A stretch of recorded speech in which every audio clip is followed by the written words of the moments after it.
Salut, salut! Et oui, Rebecca, toujours au rendez-vous pour le défi lecture de la Bible de l'aurore au crépuscule. C'est quoi? On lit la Bible de la Genèse à l'Apocalypse, 10 minutes chaque jour. Là, on est dans les Juges. Donc, si tu veux entendre un peu plus sur l'histoire de Gédéon, eh ben, reste avec nous. Merci Seigneur pour tous ceux, Seigneur, qui sont avec moi dans ce défi. Je prie que tu leur donnes la force et la motivation de pouvoir continuer jusqu'au bout, jusqu'à Apocalypse. Et merci parce que chaque jour, tu nous parles personnellement et tu nous aides à comprendre le passage du jour au nom de Jésus. Amen. Alors, Juge 6, verset 36. Gédéon dit à Dieu: si réellement tu veux délivrer Israël par mes soins, comme tu l'as dit, voici ce que je te demande. J'étendrai une toison de laine sur le sol de l'aire où l'on bat le blé. Si la rosée se dépose seulement sur la toison et si tout le sol autour reste sec, je saurai que c'est par mes soins que tu veux délivrer Israël, comme tu l'as déclaré. C'est exactement ce qui arriva. Le lendemain, il se leva de bon matin, pressa la toison et en fit sortir assez de rosée pour remplir d'eau tout un bol. Alors, il dit à Dieu: ne te fâche pas contre moi si je t'adresse encore une fois une demande. Permets-moi seulement une dernière épreuve avec la toison, qu'elle seule reste sèche et que la rosée mouille le sol tout autour. Et Dieu fit cette nuit-là ce que Gédéon lui avait demandé. Seule la toison resta sèche, alors que tout le sol reçut de la rosée. Pas Gédéon. Juge 7. Le lendemain matin, Yérubal, c'est-à-dire Gédéon, se mit en route avec toutes ses troupes et ils établirent leur camp près de Ain-Harod. L'armée des Madianites était campée plus au nord dans la vallée qui s'étend au pied de la colline de Morée. L'Éternel dit à Gédéon: ton armée est trop nombreuse pour que je te donne la victoire sur les Madianites. Sinon, les Israélites s'en vanteraient à mes dépens en pensant que c'est par leur propre force qu'ils se sont délivrés. Fais donc la proclamation suivante à tes troupes. Qui d'entre vous a peur au point de trembler? Qu'il s'éloigne du mont Galaad et rentre chez lui. 22 000 hommes de son armée s'en allèrent. Il en resta 10 000. Mais l'Éternel dit à Gédéon: les troupes sont encore trop nombreuses. Fais-les descendre au bord du torrent et là, je les trierai pour toi. Ceux que je désignerai pour t'accompagner iront avec toi, mais ceux dont je te dirai qu'ils ne doivent pas t'accompagner n'iront pas avec toi. Gédéon fit descendre ses hommes au bord du torrent et l'Éternel lui dit: tu mettras d'un côté tous ceux qui lapent l'eau avec la langue comme des chiens et de l'autre côté ceux qui s'agenouillent pour boire. Il y eut 300 hommes qui prirent de l'eau dans leurs mains pour la porter à leur bouche et la laper, et tous les autres s'agenouillèrent pour boire. L'Éternel dit à Gédéon: c'est avec ces 300 hommes qui ont lapé l'eau dans leurs mains que je vous délivrerai des Madianites en vous donnant la victoire sur eux, que tous les autres rentrent chez eux. Les 300 hommes reçurent les provisions et les corps des autres, et Gédéon renvoya le gros des hommes d'Israël chez eux en ne retenant que les 300 hommes. Or, le camp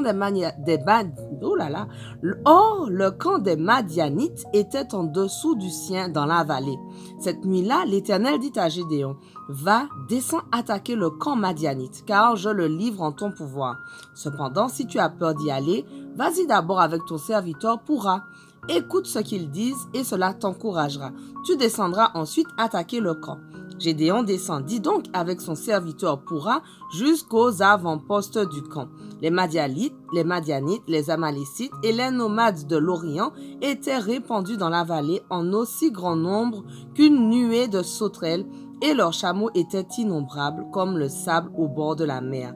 Gédéon s'approcha et il entendit un homme raconter un rêve à son camarade. Écoute, disait-il, j'ai fait un rêve. Je voyais une miche de pain d'orge rouler à travers le camp de Madian. Arrivée à la tente, elle l'a frappée de plein fouet, l'a fait tomber et l'a renversée sans dessus-dessous, si bien que la tente était par terre.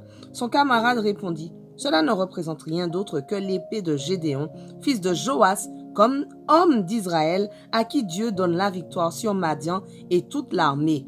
Lorsque Gédéon eut entendu le récit du rêve et son interprétation, il se prosterna, puis il retourna au camp d'Israël et cria, « Tout le monde debout, car l'Éternel vous donne la victoire sur l'armée de Madian. » Gédéon divisa les 300 hommes en 3 groupes et remit à chaque soldat un corps et une cruche vide dans laquelle fut mise une torche allumée.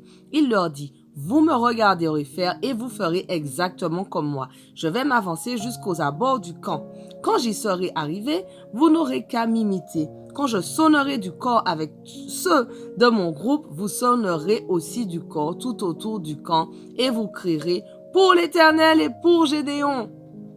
Peu avant minuit, Gédéon et les 100 hommes de son groupe arrivèrent aux abords du camp. On venait juste de remplacer les sentinelles. Soudain, ils sonnèrent du corps et cassèrent les cruches qu'ils tenaient à la main. Les 3 groupes sonnèrent du corps et cassèrent leurs cruches. De la main gauche, ils brandirent les torches et de la droite, ils tenaient les corps pour en sonner. Et ils crièrent « À vos épées pour l'Éternel et pour Gédéon !» tout en restant chacun à sa place autour du camp. Les hommes dans le camp se mirent à courir, à crier et à se sauver. Les 300 Israélites continuèrent à sonner du corps, et l'Éternel fit que dans tout le camp, chacun tourne son épée contre son compagnon. Finalement, ils s'enfuirent tous jusqu'à Beth-Shitta, du côté de Tseréra, et jusqu'aux abords de Abel-Méhola, près de Tabat. Les hommes d'Israël se rassemblèrent,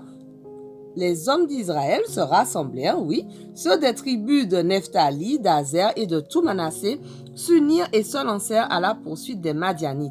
Gédéon envoya des messagers dans toute la région montagneuse d'Éphraïm pour faire dire aux hommes de descendre afin de couper la retraite aux Madianites en occupant tous les points d'eau jusqu'à Beth-Bara et tous les gués le long du Jourdain. Tous les hommes d'Éphraïm se rassemblèrent et occupèrent les points d'eau jusqu'à Beth-Bara et les gués du Jourdain.